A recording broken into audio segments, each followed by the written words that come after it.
Hello, welcome again. We are covering Geography of Class 10 from NCERT book under heading Contemporary India 2 for CDS and Civil Services pre-exam.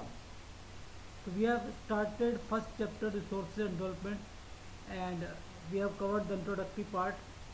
So now next topic is types of resources or the classification of resources.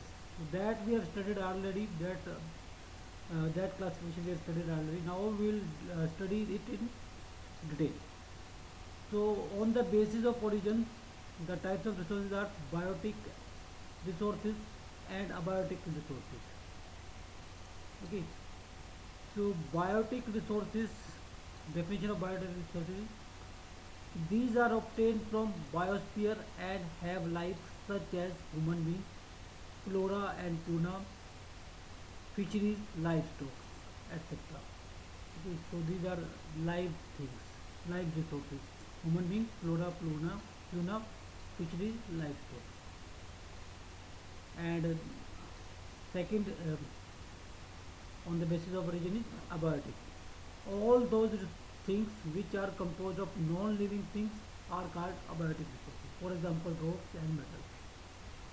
So this is the classification on the basis of origin. Now on the basis of exhaustibility, first is renewable resources. So under this, the resources which can be renewed or reproduced by physical, chemical or mechanical processes are known as renewable or replenishable resources. For example, solar and wind energy, water, forest and wildlife. The renewable resources may be further divided into continuous or flow and biological as shown in figure. So these are the renewable resources. Further, these can be classified as continuous or flow like wind and water, and biological can be natural vegetation or wildlife. Okay, so these are renewable resources. Resources means natural vegetation means for trees, plants like that, and wildlife is um, animals. Okay, so these are renewable. So second type in this is non-renewable resources. These occur over a very long geological time. Minerals and fossil fuels are examples of such resources. These resources take millions of years in their formation. Some of the resources like metals are recyclable, and some like fossil fuel cannot be recycled and get exhausted with their use. Okay. So this classification was on the basis of exhaustibility. So next classification is on the basis of ownership. So in this, the first is individual resources. So they are also in this explanation they are also owned privately by individuals. Many farmers own land which is allotted to them by government against the payment of revenue. In villages there are people with land ownership, but there are many who are landless. Urban people urban people own plots, houses and other property. So these are the resources owned by individuals. It can be land by farmers, or house by owner, or plot by owner. Okay, so these are individual resources. Plantation, pasture, land, ponds, water in wells, etc. are some of the examples of resources ownership by individual. Second type of resources under this classification is community owned resources. These are resources which are accessible to all the members of community. Village farmers, grazing grounds, burial grounds, village ponds, etc. Public parks, picnic spots, playgrounds in urban areas, etc. are de facto accessible to all the people living there. So next type of resources is national resources. Uh, Technically, all the resources belong to nation.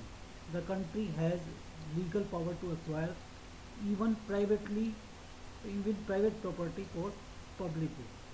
Okay, so all the resources actually are the nation resources that belong to a particular nation.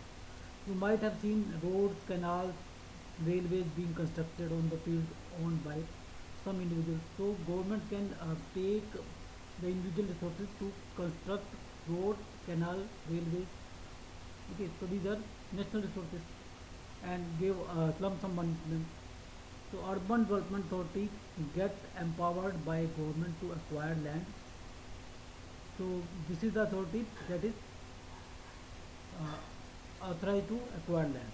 All the minerals, water resources, forest, wildlife, land within the political boundaries of boundaries and oceanic area up to 12 nautical miles, 19.2 kilometers from the coast termed as territorial water and resource therein belong to nation. So all the all the area or oceanic area up to 19.2 kilometers from the coast belong to nation, to a particular nation. Okay.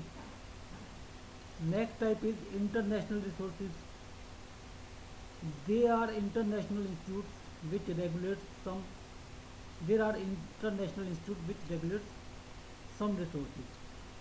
The oceanic resources beyond 200 kilometers of exclusive economic zone belong to open ocean, and no individual country can utilize these without the concurrence of international institutions. So, so all the oceanic resources beyond 200 kilometers belong to international resources. Okay. So these are run by international institutions, or their ownership is given by international institutions. So one more point in this is India has got the right to mine manganese nodules from the bed of the Indian Ocean from that area which lies beyond the exclusive economic zone. Okay. So next classification is on the basis of the status of development. So under this there are some classification. So first is potential resources. So resources which are found in a region but not being utilized are potential resources. For example, the western part of India, particularly Rajasthan and Gujarat, have enormous potential for development of wind and solar energy, but so far these have not been developed properly. Developed resources under this definition is the resources which are surveyed as their quality and quantity have been determined by utilization. So the development of resources uh, depend on technology level and their feasibility.